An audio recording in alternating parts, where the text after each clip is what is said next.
Bismillahirrahmanirrahim. Assalamualaikum warahmatullahi wabarakatuh. Selamat pagi semuanya. Apa kabarnya di sana? Saya doakan semoga teman-teman semua selalu dalam keadaan sehat dan selalu dalam lindungan Allah Subhanahu wa taala. Teman-teman semuanya, di kesempatan kali ini saya akan membahas terkait dengan salah satu permainan dalam olahraga, yaitu permainan olahraga bola besar.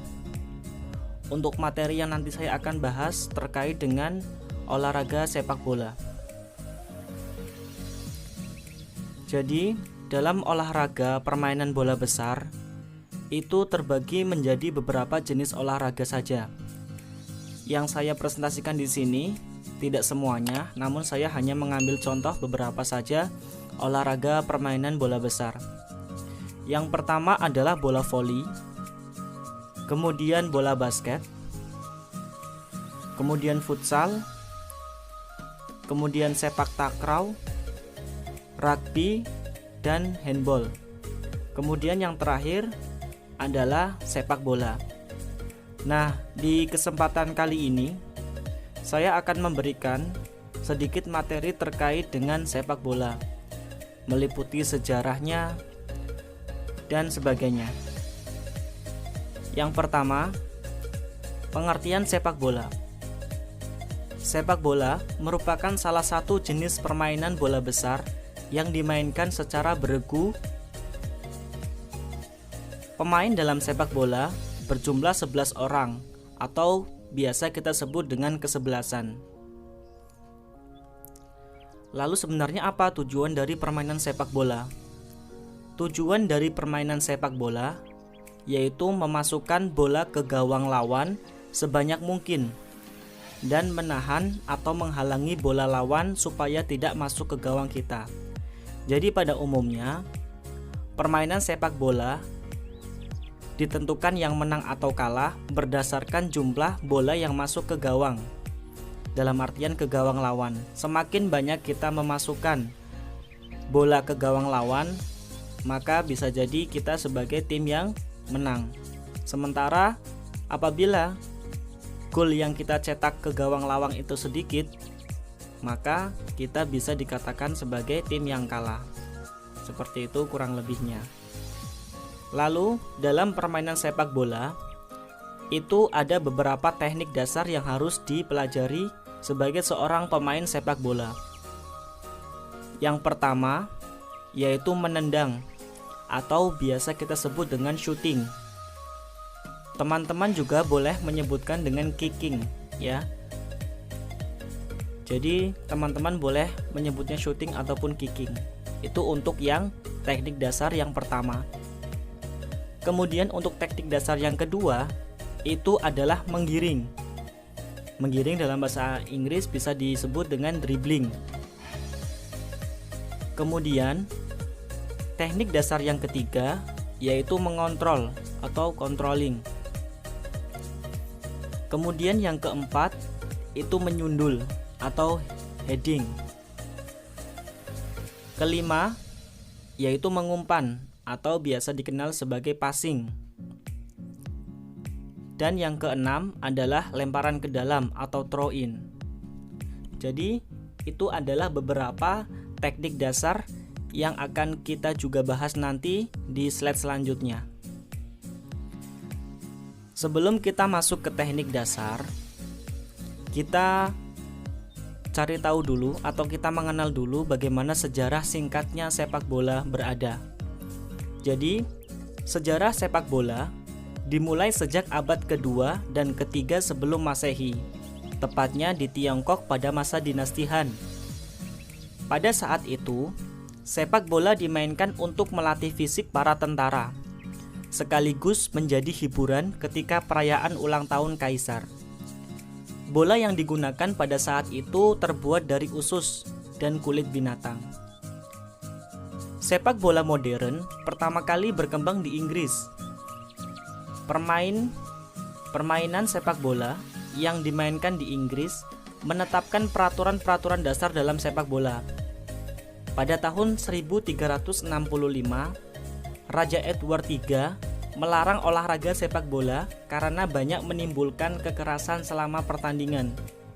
Jadi pada saat itu olahraga sempat dihentikan karena dalam pertandingannya banyak sekali menimbulkan kekerasan, terutama saat pertandingan berlangsung. Kemudian selama tahun 1800-an, permainan sepak bola dibawa oleh pelaut, pedagang, dan tentara Inggris ke berbagai belahan dunia. Jadi, perkembangan sepak bola di dunia itu salah satunya dipengaruhi oleh para pelaut, pedagang, dan tentara Inggris yang pergi ke belahan dunia yang lain, termasuk di Indonesia. Kemudian, tahun 1904, Asosiasi Sepak Bola Dunia atau kita biasa sebut FIFA didirikan di Paris, Prancis dengan beranggotakan Swedia, Swiss, Spanyol, Belanda, Belgia, dan Prancis. Kemudian pada tahun 1930, Piala Dunia mulai diselenggarakan di Uruguay yang diikuti oleh 13 tim. 7 tim diantaranya berasal dari Amerika Selatan, 4 tim dari benua Eropa, dan 2 tim berasal dari Amerika Utara. Saat ini, olahraga sepak bola menjadi olahraga paling populer di dunia, mengalahkan jenis atau cabang olahraga yang lain. Lalu kemudian, terkait dengan sarana dan prasarana dalam olahraga sepak bola. Terkait dengan sarananya sendiri, ada beberapa hal yang ingin saya sampaikan. Terkait dengan sarana, yang pertama adalah bola. Karena bernama sepak bola, jadi alat atau sarana yang paling utama adalah bola. Kemudian sarana yang kedua adalah pakaian atau jersey yang biasa kita sebut. Kemudian ada sepatu. Kemudian ada kuns. Keempat ini merupakan sarana yang ada pada olahraga sepak bola. Namun sebenarnya masih banyak lagi sarana yang bisa kalian cantumkan di sini. Namun saya hanya menjelaskan beberapa saja terkait dengan sarana pada olahraga sepak bola. Kemudian kita beralih ke prasarana. Ya, untuk prasarananya sendiri, yang pertama adalah lapangan sepak bola itu sendiri. Kemudian yang kedua itu ada gawang beserta bendera pada sudut lapangan. Itu merupakan bagian sarana dan prasarana yang ada di sepak bola. Namun tentunya di luar dari ini masih banyak sarana dan prasarana yang bisa kalian tuliskan ya, atau kalian bisa cari sendiri seperti itu. Kemudian untuk lapangan sepak bola sendiri, pada pertandingan internasional dewasa, lapangan sepak bola itu memiliki panjang yang berkisar antara 100 sampai 120 meter dan lebarnya 65 sampai 75 meter. Itu untuk pertandingan yang levelnya internasional seperti Liga Champion, Liga Eropa, terus Liga Inggris, Liga Spanyol. Jadi itu merupakan rata-rata atau kisaran panjang dan lebar dari lapangan sepak bola itu sendiri. Kemudian permainan sepak bola itu dimainkan selama 2 kali 45 menit.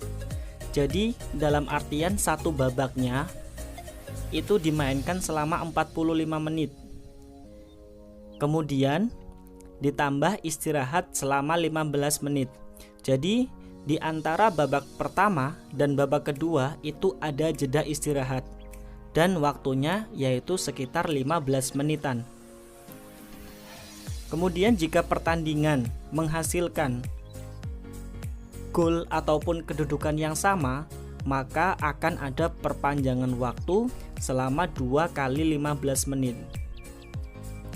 Begitu teman-teman terkait dengan permainan sepak bola. Kemudian kita lanjutkan. Untuk ukuran gawangnya sendiri, untuk panjangnya yaitu 7,32 meter. Ini mengadopsi untuk yang internasional. Kemudian untuk tingginya itu yaitu 2,44 meter. Seperti bisa teman-teman lihat di layar.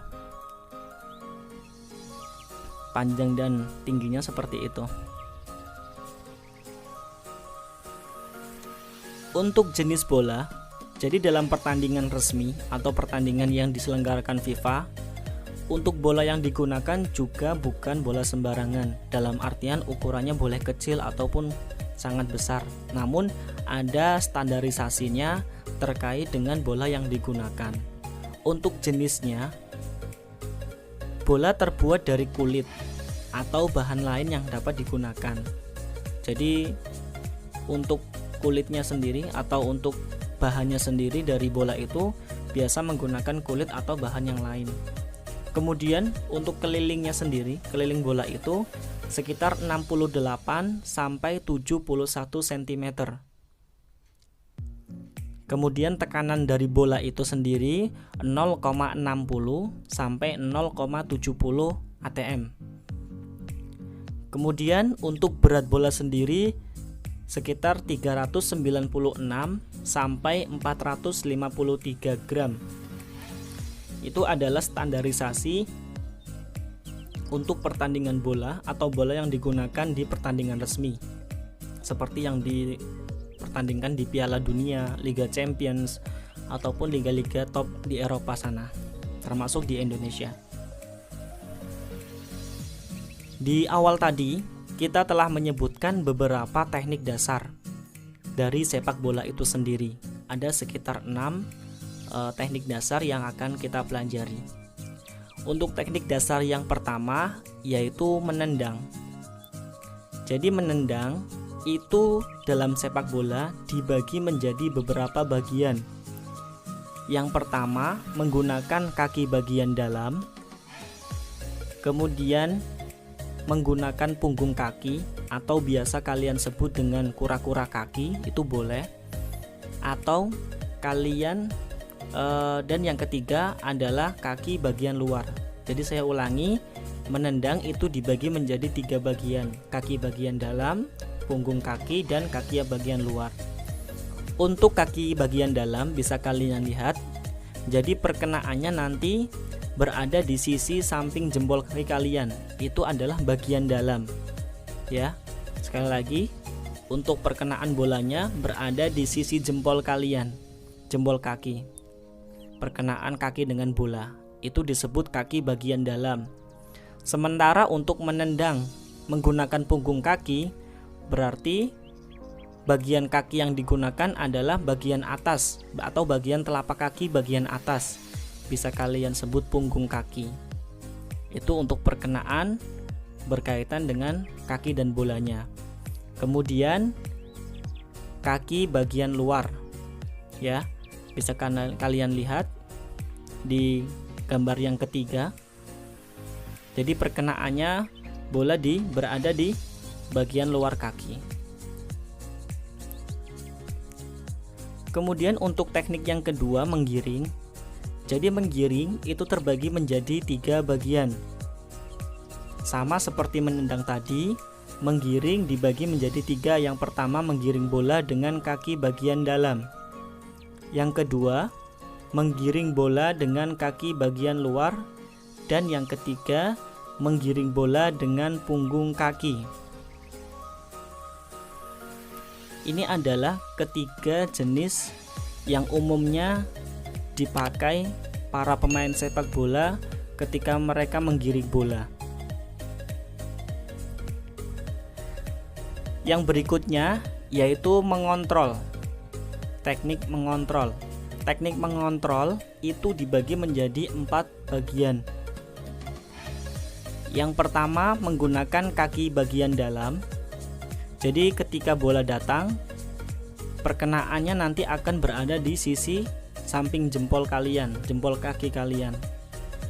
Kemudian untuk punggung kaki itu sama, yaitu perkenaan bola berada di atas telapak kaki atau kalian bisa sebut sebagai punggung kaki, seperti gambar nomor 2.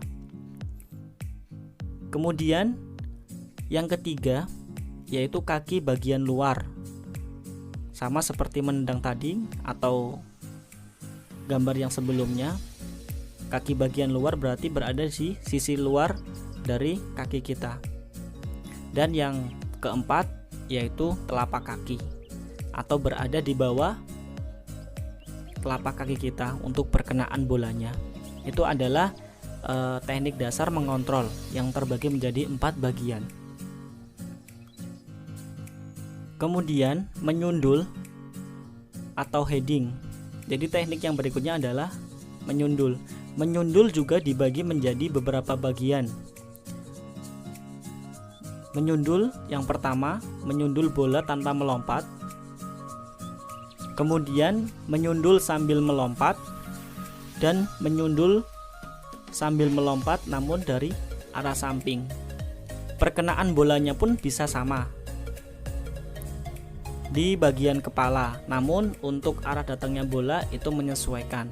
Dalam artian ketika bola itu datang dari hadapan kalian, kalian bisa menggunakan bagian kepala bagian depan untuk menyundulnya.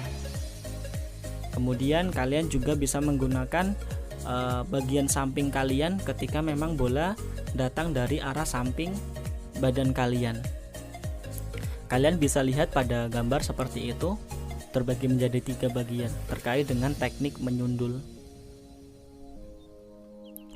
Kemudian teknik berikutnya yaitu mengumpan. Mengumpan atau passing dalam sepak bola terbagi menjadi 4 bagian. Yang pertama, kaki bagian dalam, kemudian punggung kaki, kemudian kaki bagian luar, dan telapak kaki. Untuk gambarnya bisa kalian lihat di layar seperti itu untuk mengumpan. Kemudian yang berikutnya yaitu melempar atau throw. Jadi melempar dalam sepak bola juga ada aturannya, tidak asal melempar saja. Kalian lihat lingkaran yang berada pada gambar itu. Jadi posisi kaki pemain sepak bola harus berada di luar lapangan, tidak boleh memasuki lapangan itu sendiri. Kemudian posisi bola ketika akan dilempar itu berada di belakang kepala, tidak boleh melempar bola, itu bolanya berada di depan dada ataupun depan wajah kita. Jika ada pemain yang melakukan seperti itu, bisa jadi nanti akan diulangi lagi untuk proses pelemparannya. Seperti itu. Itu merupakan peraturan atau cara melempar dalam permainan sepak bola. Kemudian formasi pemain sepak bola. Jadi dalam formasi pemain sepak bola itu sangat banyak modelnya. Namun pada kesempatan kali ini saya hanya ingin memberikan gambaran sedikit terkait dengan formasi pemain sepak bola. Jadi formasi yang akan saya gunakan yang mungkin sudah banyak orang kenal yaitu formasi 4-4-3 ya, yang nantinya akan meliputi seperti ini. Yang pertama ada kiper ya di bagian belakang berjumlah 1 orang ya sebagai penjaga gawang atau kiper. Kemudian 4 orang atau kita biasa disebut sebagai pemain belakang atau bertahan. Kemudian ada 3 orang sebagai pemain tengah atau yang disebut sebagai gelandang. Dan 3 orang berikutnya itu sebagai pemain depan atau disebut penyerang. Jika kalian jumlah, total orang yang berada di lapangan ada 11 orang. Namun pada umumnya untuk formasi sendiri itu dihitung dari defendernya atau pemain bertahannya. Jadi semisal pada gambar ini ada 4-3-3, berarti ini yang dimaksud formasi 4-3-3. Jadi kiper tidak dihitung, seperti itu. Jadi kalian bisa cermati sendiri. Namun untuk formasi sebenarnya bisa bervariasi ya, tergantung pertandingannya melawan siapa, kemudian taktiknya seperti apa. Jadi menyesuaikan. Terkadang ada yang pemain bertahannya cuma 3, atau pemain bertahannya nambah 1 menjadi 5, terus strikernya cuma 2. Kemudian ada yang pemain gelandangnya ada berjumlah 5 ataupun 4, seperti itu. Jadi terkait dengan formasi sebenarnya sangat umum dan sangat fleksibel, tergantung dari pertandingannya itu sendiri. Mungkin itu saja teman-teman yang bisa saya sampaikan terkait dengan materi permainan bola besar, yaitu permainan sepak bola.